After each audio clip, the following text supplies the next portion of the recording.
Ассаламу алейкум, урматтуу Тараза ТВ каналынын көрүүчүлөрү. Бул видео сиздерге албетте 100% жагат деген ишеничтебиз.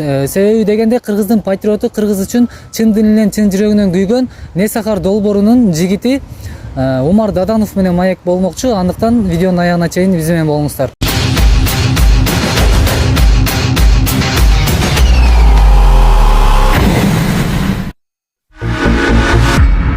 Саламатсызбы Умар байке, кандайсыз? Жакшы, өзүңүз. Жакшы, рахмат. Кандай келип алдыңыз? Жакшы. Биякта эле болчумун. Түшүнүктүү. Түшүнүктүү. Алгач өзүңүз жөнүндө маалымат бере кетсеңиз, биздин кыргыз элине аябай кызык болсо керек. Кайсыл жердин колунда болосуз? Ошолор боюнча толук маалымат. Эми биздики жана өзүбүздүн коопчулугубуз бар го. Ошол үчүн андай нерселер айтылбайт да негизичи. Ошон үчүн Кыргызстандын эле колунда болобуз деп айтабыз. Ошон. Азыркы учурда Несахар долбоору менен көптөгөн кыргыз элине салым кошуп келе жатасыздар, патриоттук сезимдер мененчи. Анан айта кетчү дерсе, ошол Несахар долбоору боюнча бир аз маалымат бере кетсеңиз, качан түзүлгөн, кандай кыйынчылыктар менен түзүлгөн, жана ошондой эле сиздердин командаңыздарда канча адам бар? Ошолор боюнча. Биздики мындан мурун Эрулан Кокулов байкебиз основать этип ошол кезде ачкан. Андан бери бир 4-5 жыл болуп калды го. Ошентип азыр 5-жылдын жүзү болуп баратат Несахар долбоорунун. Азыркы жүргөнүнө. Азыр командада аз эле киши, мен оператор, элдин баары эле көрүп атса керек. Оператор анан дагы эми айта берсем көп негизичи поддержка кылгандар бизге. Кошулабыз дегендер көп. Азыр биздин командабыз толук эле, ошондой эле аз эле адамдар эле турат. Ошо.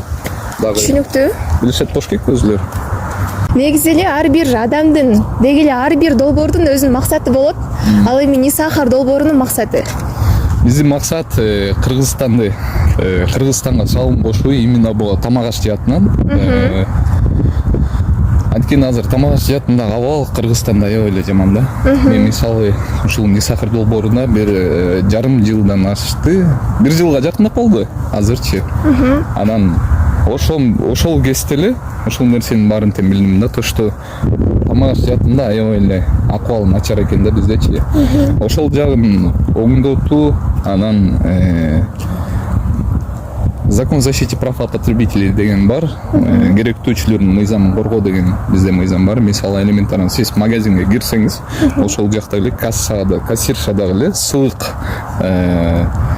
мамиледен улам ошондон башталат да, ошонун баары мыйзамда бар. Ошол нерсенин баары иштеп, мындай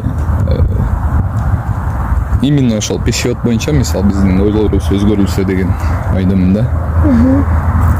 Түшүнүктүү. Ушул жерден бир суроо бергим келип турат сизге. Азыр эле айтып жатасыз, таза жерлер аз депчи тилекке каршы. Негизи Кыргызстанда деги эле таза кафе, тамак аш жайлар барбы же жокпу? Бар. Кыргызстанда кантип эле жок. Буга чейин Несахар долбоорунда бир байке иштечү, Али Эргешев дегенчи. Бирок тилекке каршы биз көптөн бери ал байкени көрбөй калдык. Өзүнчө бир каналды алып барып жүрөт, адашпасам, ошол боюнча бир аз айта кетсеңиз. Эми сиз айткандагыдай эле ал Али Эргешев деген бала Несахар долбоорунда соответственно иштеген, эмгеги сиңди деп ойлойм. Иштеп жүрдү, андан кийин Несахар долбоорунан кетти. Кетип анан дальше ошон проект ачып иштетип атыптыр. Сиз айткандай эле кайра эле айттым окшойт. Башка эмнени айтам, башка нерсени айта албайм ал. Азыркы учурда депутат болуу кыйла жеңил болуп калдым десем дагы жаңылышпайм. Сиздин оюңузда депутат болоюн деген ойлор барбы ошол боюнча? Азырынча жок. Эмне себептен? Негизи эле эми Эрулан Кокулов байкебиз депутат го. Анан негизи эле ойдо жок азыр менде. Пока Несахарда эле иштеп турайчы. Түшүнүктүү. Байкап карасак, кыргыз жаштары сиздердин командаңыздарга кызыгат да. Кошулсамбы, Несахар долбоорунун мүчөсү болом деген жаштар азыр жок эмес. Сиз ошол жаштарга кандай сөздөрдү айтат элеңиз? Кошот белеңиз командаңызга? Биздики азыр командабыз толук да. Өзүбүздүн күч Несахардакы. Ошо? Команда толук азыр. түшүнүктүү. Команда толук экен, башка региондорго мисалы үчүн Жалал Абад, Ош, Нарын сыяктуу региондорго таратып жайсаңыздар кандай болот? Бизден аны көп эле сурашат, анан тиги биз негизи ага отказ кылып калганбыз. Анткени ушул эле бул жакта мыйзамды билиш керек да. Абданчы аябай мыйзамды билиш керек.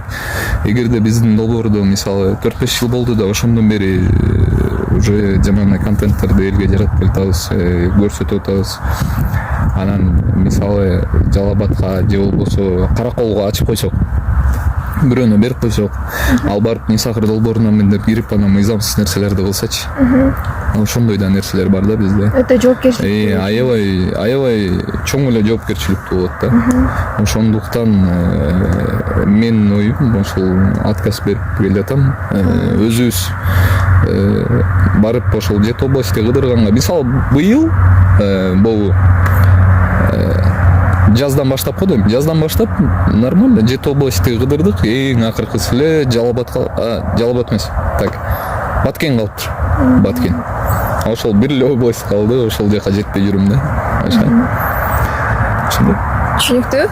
Азыркы учурда кандай десем, өтө даамдуу болгон, өтө сонун, кандай десем, тазалык жагынан өтө качественный десем да болот. Ишеничтүү сиздердин өзүңүздөрдүн автордук десем да болот, Нисахар долбоорунун өзүнүн пряниктери чыгып жатат. Ошолор кандай, кантип жасалат, кайсыл жерден жасалат, жана анын деңгээли кандай, качествосу кандай, ошолор боюнча маалымат бере кетсеңиз. Ал деген Нисахар долбоорунун азыктары элим үчүн кондитерский үйүнүн пряниктери болуп эсептелинет да. Ал элим үчүн деген ушундай кондитерский дом. Ошол жактан жасалат. Анан баасы боюнча айта кетсек, берки пряниктерге караганда кичине немери баасы кымбатыраак да. Мисалы тигил 80 сом болсо, биздики 100 сомдон өйдөрөөк, либо 90 сом ошондойлугу да бар да. Анан ушул элиме кайрылуум бар болчу, өзүңөрдүн акчаңызга өзүңөргө зыян сатып албагыла да. Ошол жакта, например, составын эле караганда берки пряниктердинчи, аларда жазылып турат, мисалы, заменительдер кошулат, лимон ордуна лимон кислота дейт. Бизде болсо цехтен лимонный кислотаны кошпойт да. Лимондун өзүн менен сыгышат. Бүт баары натуральный ингредиенттен жасалган, ошон үчүн биздики баасы кымбатыраак болуп эсептелинет да.